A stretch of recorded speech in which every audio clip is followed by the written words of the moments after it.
오늘도 저희를 불러주시고 우리 입술을 열어 찬양케 하시며 우리의 눈을 열어 하나님의 말씀을 읽고 함께 기도할 수 있는 귀한 시간 주셔서 감사합니다.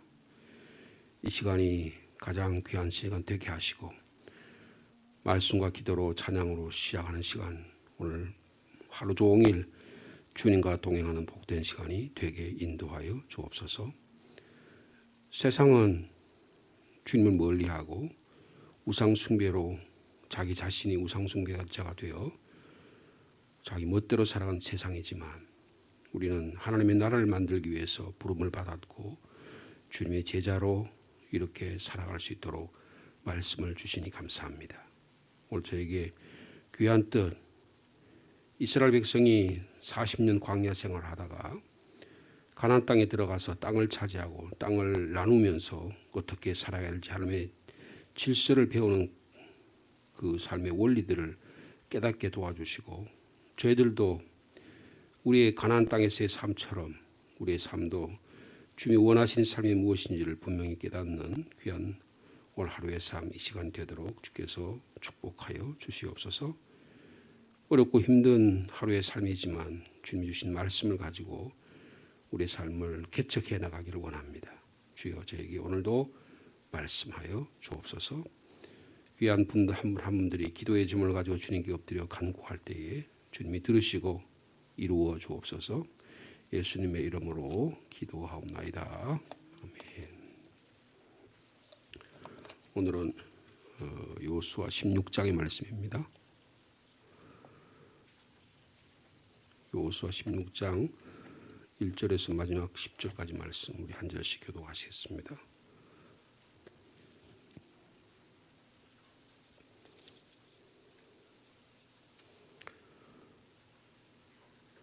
여호수아 16장 1절 말씀 제가 먼저 받드리겠습니다. 요셉 자손이 제비 뽑은 것은 여리고 샘 동쪽 곧 여리고 곁 요단으로부터 광야로 들어가 여리고로부터 베델 산지로 올라가고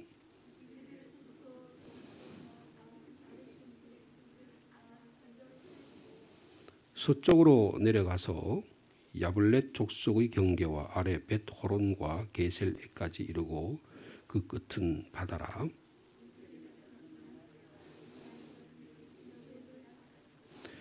에브라임 자손이 그들의 가족대로 받은 지역은 이러하니라. 그들의 기업의 경계는 동쪽으로 아다롯 앗달에서 윗 벳호론에 이르고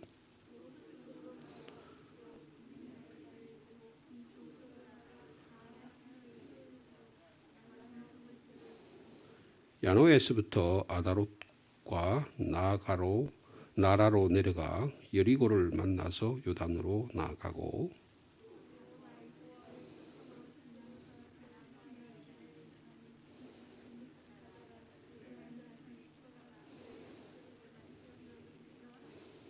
그 외에 므낫세 자손의 기업 중에서 에브라임 자손을 위하여 구분한 모든 성읍과 그 마을들도 있었더라. 그들이 게셀에 거주하는 가나안 족속을 쫓아내지 아니하였으므로 가나안 족속이 오늘까지 에브라임 가운데 거주하며 노역하는 종이 되니라. 우리 15장에 유다 족속들에게 나누어진 땅에 대해서 아주 자세하게 무려 63절에 이르기까지 기록이 되어 있습니다. 오늘 16장과 17장의 말씀은 요셉의 두 아들 에브라임과 므낫세 지파에게 나눠진 땅에 대해서 이야기합니다. 그러니까 지금 요단강 동쪽 루벤, 갓, 므낫세 반 지파에 대한 땅 이야기를 모세 시대에 나눠준 이야기를 하고 나서 이제 요단강 서쪽 지역, 요단 서안 지역, 서쪽 지역의 땅 분배를 하는데 제일 먼저 언급한 게 유다 족속이죠. 그러니까 유다 족속이 제일 중요하다 하는 것을 어저께 우리 잠깐 여러모로 살펴보았습니다. 그 다음에 중요한 지파가 에브라임 지파라는 거예요. 이것은 이제 후대의 이스라엘의 역사, 그러니까 이스라엘의 왕국의 역사가 일어날 때 보면 이 두 왕국이 두 지파, 즉 유다 지파하고 에브라임 지파가 가장 강력한 그 국가를 형성하는 중심 세력이 된다라는 것을 이미 여기서 보여주고 있는 것입니다. 그래서 유다 지파는 12지파 중에서 가장 중요한 역할을 한다라는 것을 어저께 우리가 살펴봤습니다. 제일 먼저 언급되어 있고 숫자가 가장 많고, 그리고 이 유다 지파에서 다윗이 왕으로 태어나는 것을 볼 수가 있습니다. 그리고 이 유다의 땅도 굉장히 지역이 넓고, 그리고 그 지역은 이스라엘의 전 지역, 예를 들면 고산지대, 셰펠라 평지지대, 해안지대, 광야, 여러 다양한 땅을 소유하고 있어서, 그리고 특별히 헤브론, 그리고 헤브론 밑에 브엘세바, 또 63절에 있었던 예루살렘, 여부 속속이 아직 살고 있는 예루살렘, 이런 지역은 이스라엘 역사에 있어서 대단히 중요한 그런 이스라엘 역사에 중요한 것을 차지하는, 브엘세바, 헤브론 같은 것은 아브라함과 그리고 이삭이 살았던 곳이잖아요. 그래서 헤브론 지역에는 막벨라 굴이 있어서 이스라엘 조상들의 묘가 있는, 지금도 이 지역에는 그 이스라엘 사람들이 이스라엘 사람뿐만 아니고 이슬람 사람들도 자기 조상으로, 그래서 많은 관광객들이 지금도 찾아가는 이런 지역으로 이렇게 기념되고 있는 곳이 이 유다 지파입니다. 근데 오늘은 이제 그것을 요셉의 자손이라 그렇게 말했죠. 66장에 요셉 자손. 근데 요셉 자손이 제비를 뽑았다, 그렇게 1절에 말씀하고 있습니다. 근데 이렇게 우리가 좀 머리로 이렇게 좀 모습을 그렸으면 좋겠는데요. 제일 요당 이렇게 팔레스틴 땅을 저 헤르몬 산에서부터 요단강이 이렇게 흘러서 갈릴리 호수, 그리고 쭉 내려와서 사해바다 이렇게 돼 있죠. 그래서 요단강 동쪽 지역은 제일 밑에가 루벤, 그 다음에 갓, 므낫세. 동쪽 지역은 이렇게 두 지파 반에게 땅을 나눠줬다, 그렇게 이야기했고요. 제일 아래는 요단강 서쪽 지역을 얘기는 어저께 우리 15장에서는 유다 지파를 이야기했어요. 유다 지파는 제일 아래 지역입니다. 네게브 사막 북쪽으로부터 쭉 올라와서 유대 광야 전 지역을 그래서 이 서쪽의 지중해로부터 동쪽의 사해 이르기까지 그 전 지역이 상당히 많은 넓은 지역이 유다 지파에게 나눠줬다. 그 중에서 이제 시므온에 대해서 이야기하겠지만, 시므온은 유다 지파 안에 조그맣게 이렇게 그 땅을 차지하고 있는 그런 것입니다. 그러면 오늘 이야기하는 이 요셉 지파에는 주로 요셉 지파의 중심은 에브라임 지파거든요. 여기 보면 5절에 보면 4절 5절에 요셉의 자손 므낫세와 에브라임이 그들의 기업을 받았다 했는데, 먼저 므낫세와 에브라임 이야기해놓고 누구를 먼저 얘기해요? 5절에 에브라임 자손에 대해서 이야기해요. 그 다음에 9절에 보면 에브라임에 대해 쭉 설명하는데, 그 외에 므낫세 자손 기업 중에 에브라임 자손에 사는 성읍에 므낫세 자손이 들어있다, 이런 식으로 표현을 했죠. 그죠? 근데 이제 17절에 가면 므낫세 자손에서 이야기하는데, 유다 지파가 있고, 그리고 그 위에 에브라임이 있어요. 근데 그 에브라임하고 유다 사이에 누가 있냐면 베냐민이 있어요. 베냐민 지파가 있어요. 그래서 베냐민 지파는 대단히 중요한 지역을 차지하고 있습니다. 근데 지금 오늘 이야기하는 이 이 요셉 지파와 에브라임 지파 이 지역은 이스라엘 역사에서 굉장히 중요한 지역을 갖고 있어요. 그래서 나중에 솔로몬이 죽고 나서 북쪽의 10지파, 남쪽에 에브라임을 중심으로 한 10지파, 남쪽에 유다를 중심으로 하는 두 지파가 서로 왕국이 나누어졌을 때 그 중심적인 지역이 에브라임이 받은 땅에 그 땅을 소유했다, 차지하게 됐다. 이것을 우리가 좀 머리를 그리면서 이 본문을 이해하면 좀 더 나을 것 같아요. 자, 한번 보시면요. 이거는 우리가 처음에 요사 말씀을 읽을 때 좀 기억하시면 좋겠는데 요셉 자손이 뽑은 것은 어디라 그래서 제일 먼저 지역이 나오죠. 여리고, 셈, 동쪽이라 그랬습니다. 그러니까 여리고는 이스라엘 민족이 요단강을 건너가지고 제일 먼저 공격한 지역이 여리고죠. 그 여리고에서부터 바로 서쪽으로 가면 예루살렘 올라가는 거예요. 그래서 예수님 당시에 예루살렘에서 여리고로 내려온 강도 만난 이야기를 하잖아요. 그게 아니고 동북쪽으로 올라가는 지역, 갈리산 지역으로 올라가는 지역이 베델이에요. 그래서 지금 베델 이야기를 합니다. 그렇죠? 여리고 셈 동쪽 곧 여리고 곁 요단으로부터 요단강 있는 거기서부터 어떻게 해요? 광야로 들어간 여리고로 베델 산지로 올라가는 지역이 거기서부터 땅을 이야기하는 거예요. 그래서 그 경계를 이야기하는 건데, 그리고 요거는 베냐민하고 에브라임하고 경계 지역을 설명하는 방식이 이렇게 말씀하고 있습니다.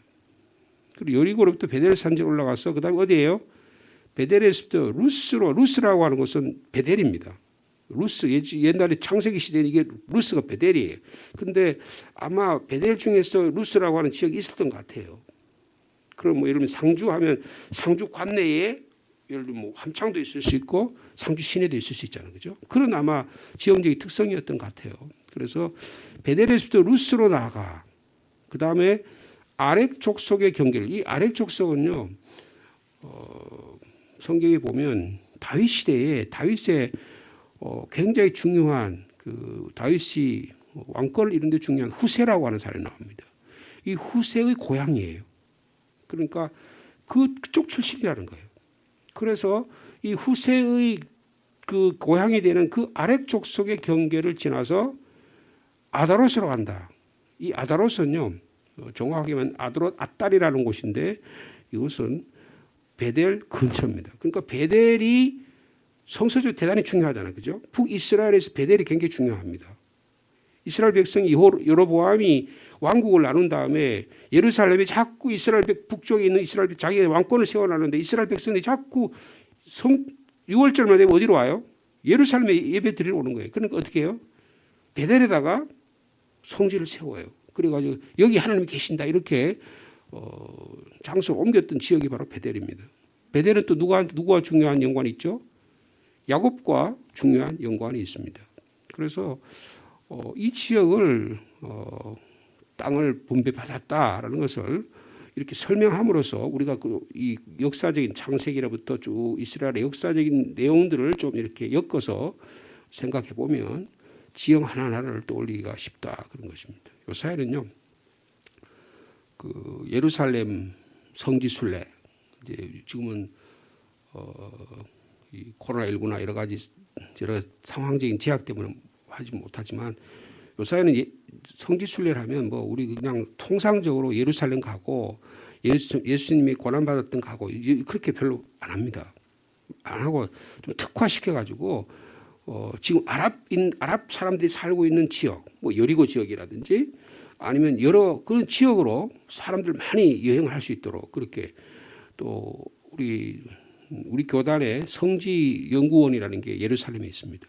그래서 뭐 대표적인 성지 연구원에 또 있는 분이 이강근 박사라고 하는 분이 있는데 우리 장신대 출신인데요. 그분이 거기 오랫동안 있으면서 거기 이스라엘 사람처럼 거기 생활하면서 이스라엘을 많이 소개하는 그런 영상물도 많이 나와 있는데요. 이런 지역들을 하나하나 다 보여주는 거예요. 그래서 정말 뭐 그냥 막상 피상적으로 이해하는 성지순례가 아니고 그리고 생활 밀착형적인 이스라엘 사람들의 모습 그리고 그 당시 거기 사는 현지인들의 모습을 너무나 잘 보여주는 그런 것들이 오늘날 성지순례의 여행의 코스라고 할까요? 그런 것을 우리가 볼 수가 있는 것인데요. 그래서 이 하나하나의 지경들이 여기 다 보이는 거예요. 그 다음에 3절에 보면 서쪽으로 내려가서 그러니까 지금 동쪽으로 올라가서 베델 지역을 쭉 설명을 했습니다. 2절에.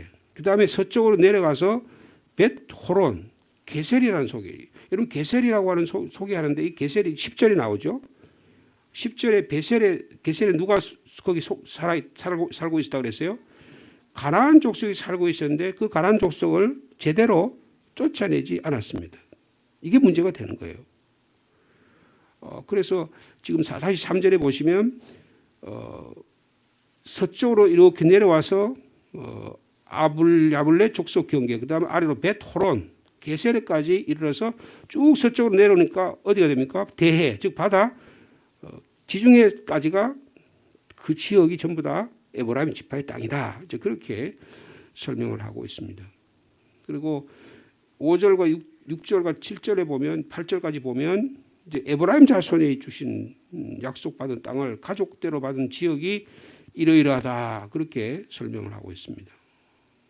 그래서 이건 다시 반대로 쭉 설명을 해가지고요.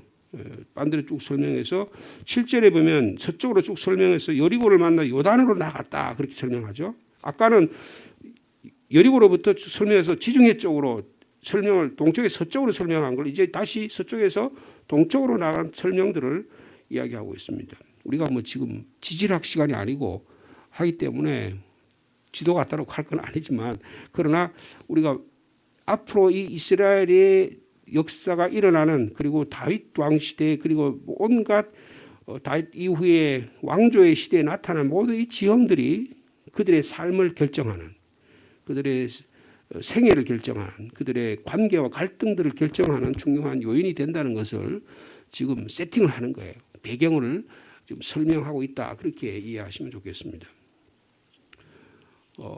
그래서 5절, 6절, 7절, 8절까지 지금 설명하고 있습니다. 여러분 거기 또 6절에 보면 서쪽으로 나아가 북쪽 믹무다에 이르고 동쪽으로 돌아가 어디가 나와요? 다낫 실로라는 곳이 나옵니다. 여러분 실로라는 장소도 대단히 중요합니다.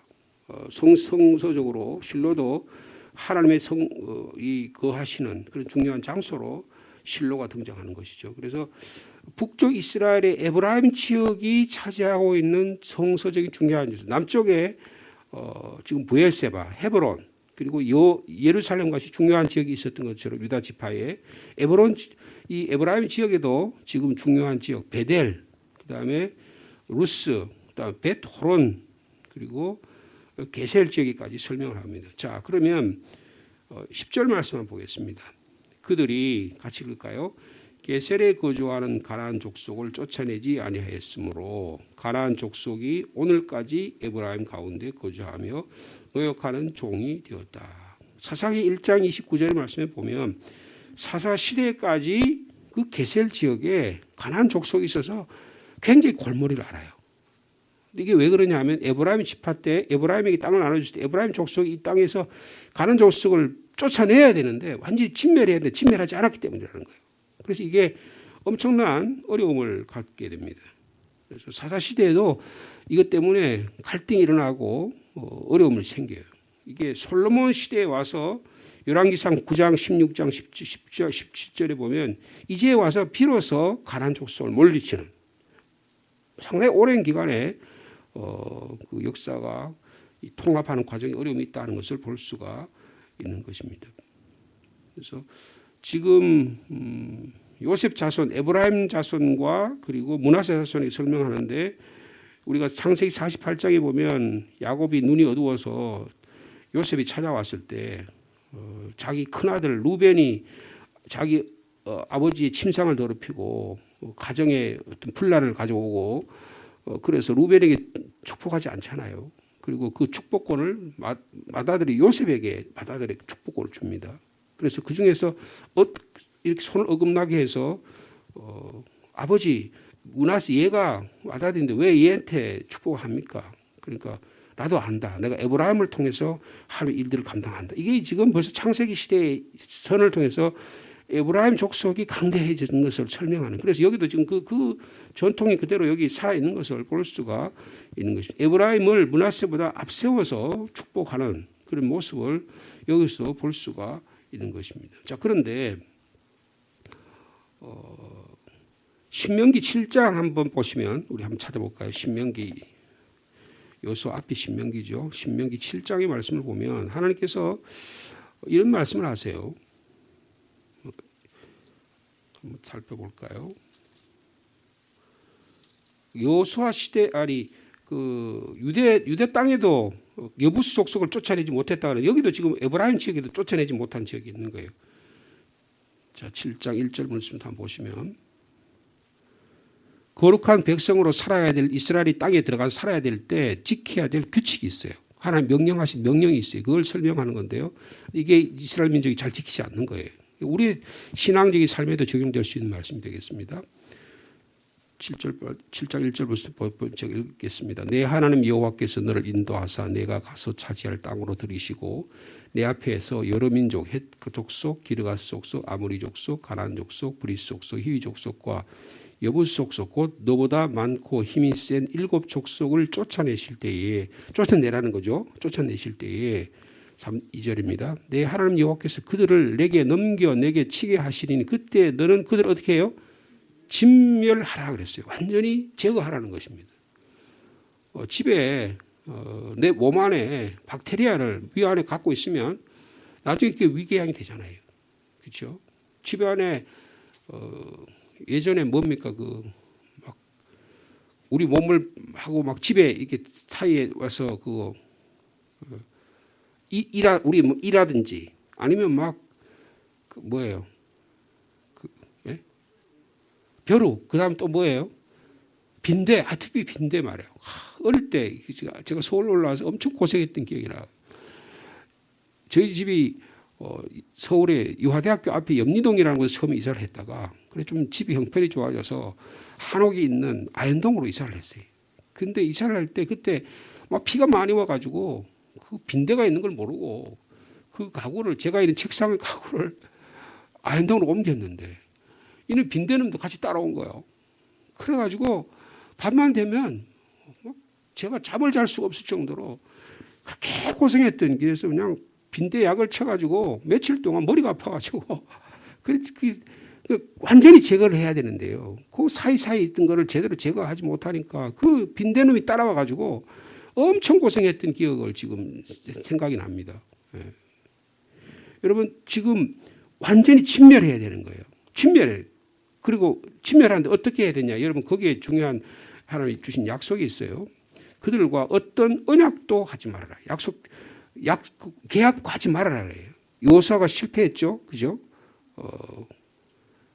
그 다음에 그들과 불쌍히 여기지도 말아라. 저 사람들 참 불쌍하다. 이런 식으로 생각하지 말아라는 거예요. 하나님의 말씀 앞에서 우리 하나님과의 신앙을 깨뜨리는 것은 절제한 우리 신앙을 지키라는 거예요. 여러분 이게 우리가 오늘날의 신앙이 굉장히 느슨해져 있습니다. 이 지금 코로나19 사태에 이런 게 주님의 예배하는 신앙이 너무너무 지금 흐릿해 있는 거예요. 그리고 3절에 뭐래 또 그들과 혼인도 하지 말아라. 내 딸 그 아들에게 주지 말고 그들의 딸들도 며느리로 삼지 말아라. 그가 내 아들을 유혹하여서 그가 여호와를 떠나고 다른 신들을 섬기게 하므로 여호와께서 너에게 진노하셔서 어떻게 갑자기 너희를 멸하실 것입니다. 거룩한 백성으로 우리 자신을 지키는 일이 무엇보다 중요하다는 것입니다. 이방 문화와 거리를 두라는 거예요. 여러분 이것이 오늘의 우리의 삶의 원리라는 것을 말씀해 주고 있는 것입니다. 그러니까 세상 사람하고 전혀 탐쌓고 살라 그 말이 아니라 정정한 거리를 두고 우리의 신앙을 지키는 삶의 태도를 취하는 것이 너무 중요하다는 것입니다. 그런데 지금 오늘 본문에 다시 말씀으로 돌아가면 뭐예요? 가나안 족속 쫓아내지 않은, 진멸하는 쫓아도 하지 않은 거예요. 지금 이게 엄청난 어려움을 가져오게 되는 것입니다. 혼인도 하지 말고, 그렇게 되면 혼인하게 되면 그들이 오히려 사위나 딸들이 들어와 가지고 하나님을 떠나 가지고 다른 신을 섬기기도 갑자기 이스라엘 멸망하는 일이 일어나게 된다. 그렇게 말씀하고 있는 것입니다. 신명기 20장 16절 18절 말씀에도 오직 내 하나님 여호와께서 내게 기업으로 주신 이 민족의 성읍에서는 호흡 있는 자를 하나도 살려두지 말라 말씀하셨어요. 이 7 족속을 내가 진멸하되 내 하나님 여호와께서 내게 명령하신 대로 하라. 왜냐? 이는 그들이 그들 신들을 향하는 모든 가증한 일을 이스라엘 백성에게 가르쳐 본받게 해서 하나님 신앙을 버리게 되는, 하나님께 범죄하는 일이 반드시 일어날 것이다. 그렇게 몇 번 모세를 몇 번 강조하셨어요. 신명기 7장에도 강조하셨고 신명기 20장에도 강조를 하셨어요. 그런데 이 말씀을 여호수아가 기억했습니다. 그리고 그것을 지키려고 노력했는데 각 땅의 분배를 나눠주면서도 땅에서 그 가난한 족속을 진멸해야 될 일이 가장 중요한 과제인데 이 하지 않는 거예요. 여러분 이것을 오늘 본문에도 말씀하고 있는 것입니다. 여러분 우리의 신앙생활에서 우리가 진멸해야 될 가난한 족속이 무엇인지를 이 시간에 살펴볼 수 있는 저와 여러분 되기를 원합니다. 문화, 세상의 문화가 얼마나 우리 삶을 가까이 와 있는지 몰라요. 우리가 상주라고 하는 땅에 살면서 상주라고 하는 땅에 사는 뒤 풍요의 삶에 살면서 주님의 신앙을 좀먹게 만들고 불안하게 만든 요소가 무엇인가를 살펴볼 수 있는 지혜가 있기를 바랍니다. 우리가 교회 신앙생활하면서 우리를 하나님의 신앙을 제대로 세우지 못하게 하는 예배의 삶을 제대로 세우지 못한 게 뭘까? 아마 각자 다 다룰 수 있어요. 각자의 삶의 모습에 따라 다룰 수 이것을 잘 살펴볼 수 있는 저와 여러분들 특별히 남편과 아내 사이, 가족 사이 하나님 신앙생활을 하지 못하게 하는 경우가 참으로 많다는 것을 볼 수가 있는 것입니다. 여러분 이 지금 땅 이야기를 하는데 땅을 설명하는 데 보면 우리가 계속해서 잘 보면 두 가지 원리 있어요. 여기가 경계다. 경계를 설정해요. 지파 안에 경계를 설정합니다. 지파의 권리를 분명하게 하고 분란이 방지하게 하는 것입니다. 또 하나는 도시들의 목록들을 설명을 해요. 이런 도시, 이런 동네, 이런 땅들이 있다. 거기에 이런 지역이 있다. 그 지역을 우리에게 주신 하나님의 거룩한 땅으로 보고 그것을 하나님의 거룩한 곳으로 만들어 가라는 거예요. 만들어 가라는 거예요. 여러분 오늘 우리가 이 요셉 자손에게 준 땅 이것이 오늘 우리에게 주신 땅이라고 한다면 우리 이 땅에 있는 것을 거룩한 땅으로 만들어가고 가난한 족속을 쫓아내는 믿음의 사람이 되기를 축복합니다. 우리가 함께 기도할 제목 한 두 가지가 있는데요. 오늘 우리 김태영 집사님 손자 신승엽이죠. 여비가 우리가 토요일 날 합심해서 기도하는 제목 가운데 하나인데 이 아이가 아주 어린 아이인데 장이 안 좋아서 벌써 오늘 3차 수술을 한다고 합니다. 11시에 수술하는데 소장과 내장 사이에 지금 소화작용이 되지 않아서 거기다 변비가 이렇게 나올 수 있는 것을 했는데 그걸 제거하고 소장과 대장을 연결하는 그래서 이제 어제부터 금식해가지고 또 수술하고 나서도 며칠 동안 금식을 해야 된다고 그래요. 우리 김태혁 집사님이 손자를 위해서 기도에 부탁을 하고 있습니다. 여러분들 기도 부탁 또 함께 기도해 주시면 좋겠고요. 우리 최영준 장로님 어저께 지금 지난주부터 두릉의 그 교회를 지금 제거하고 다 작업했는데 거의 다 지금 작업을 마치는데 어저께 장로님 또 월요일에도 불구하고 그 장비가 어저께 들어와 가지고요. 거기 이제 예초를 대나무가 많아요. 그 밑에 있는 집하고 사이에 대나무가 많아서 대나무를 제거하는 작업과 예초기를 작업을 하시다가 장로님이 눈을 좀 다치셨습니다. 그래서 눈에 안과에 가서 눈에 그 안에 그 파편을 제거하긴 했는데 그 과정 지금 치료하는 과정 가운데 있습니다. 큰 상처가 되지 않도록 함께 기도해 주시고요. 또 이 추운 가운데 많은 분들이 우리 남성교회 중심으로 해서 여러분들이 많이 수고를 하고 계십니다. 이번 주간에 아마 두릉 지역을 완전히 다 그 철거 작업을 하고 이제 정지 작업을 하는 그런 과정 가운데 있습니다. 우리 박유리 집사님을 중심으로 해서 여러분들이 많이 수고를 하고 계시거든요. 안전 사고 없도록 위해서 기도해 주시고 특별히 우리 최영준 장로님 눈이 어려움이 없도록 여러분 함께 기도해 주시면 감사하겠습니다. 기도하겠습니다. 하나님 아버지 땅 분배를 우리가 한편 살펴봤습니다. 요셉 자손 에브라임 자손에게 주신 땅처럼 오늘 저에게도 하나님의 땅을 주신 줄로 믿습니다. 땅은 참으로 소중합니다. 우리의 삶의 터전이 되기 때문입니다. 그곳에서 하나님을 예배하고 하나님과 관계를 맺고 가정을 이루고 자녀를 키우며 하나님의 나라를 만드는 그 터전이 땅입니다. 하나님은 땅을 통해서 복 주시기를 원하십니다. 하나님 우리에게 주신 이 거룩한 땅, 이 상주 땅이 거룩한 땅이 되기를 원합니다. 그러나 그 땅에는 늘 주님께서 경고하신 대로 쫓아내야 될 가나안 족속이 있습니다. 가나안에는 7 족속이 있었던 것처럼 우리에게도 쫓아내야 될 수많은 암적인 요인들이 있습니다. 주님 이것을 쫓아낼 수 있는 믿음을 주시기를 원합니다. 용기를 주시기를 원합니다. 우리가 결단하지 못해서, 우리가 게을러서, 우리의 신앙이 주님과의 관계에서 올바르지 못해서, 우리가 철저하지 못해서, 쫓아내지 못해서 신앙의 어려움을 경험하게 되고 우리의 신앙에 곤란이 있을 때가 참 많습니다. 주님 간절히 기도합니다. 세상과 잘 거리를 둘 수 있는 창조적 믿음을 허락해 주시기를 원합니다. 그래서 이 구약의 성경 땅 이야기를 우리가 읽으면서 우리의 신앙생활에서 하나님의 나라가 어떻게 이루어지기를 원하시는지를 더 깊이 바라볼 수 있는 저희들의 삶이 될 수 있도록 인도하여 주시옵소서. 하나님 아버지, 우리 김태영 집사님 손자 어린 생명입니다. 우리 승엽이 오늘 11시에 3차 수술한다고 합니다. 소장과 대장 사이에를 연결하려고 한다고 합니다. 어린 아이가 며칠 동안 금식해야 되는데 잘 이겨낼 수 있도록 우리 신 집사님과 김태영 집사님 그리고 그의 부모님에게 믿음 주시기를 원합니다. 이 일을 통해서 우리 신 집사님, 김태영 집사님 둘째 아들 네 분에게 더 주님을 간절히 사모하는 믿음을 허락하여 주시고 어린 생명 건강을 회복할 수 있도록 은혜를 더하여 주옵소서. 우리 최영준 장로님 원하지 않게 눈을 다치셔서 병원에서 그 파편을 빼고 지금 치료하는 가운데 있으니 주님께서 그 상처를 치유하여 주옵소서. 어루만져 주시기를 원합니다. 또 주의 몸된 교회에서 주의 종으로 하나님의 나라 우리 귀한 주의 종이 오니 날마다 세임 주시고 능력 주시고 지혜도 허락하여 주옵소서. 하나님 아버지 이번 주간에도 신방하는 가정들이 있고 또 돌봐야 될 많은 성도들이 있습니다. 한 분 한 분 주님이 지켜주시고 이 코로나19의 재난과 재앙 가운데도 주님 불꽃 같은 눈으로 지키시고 보호하여 주옵소서.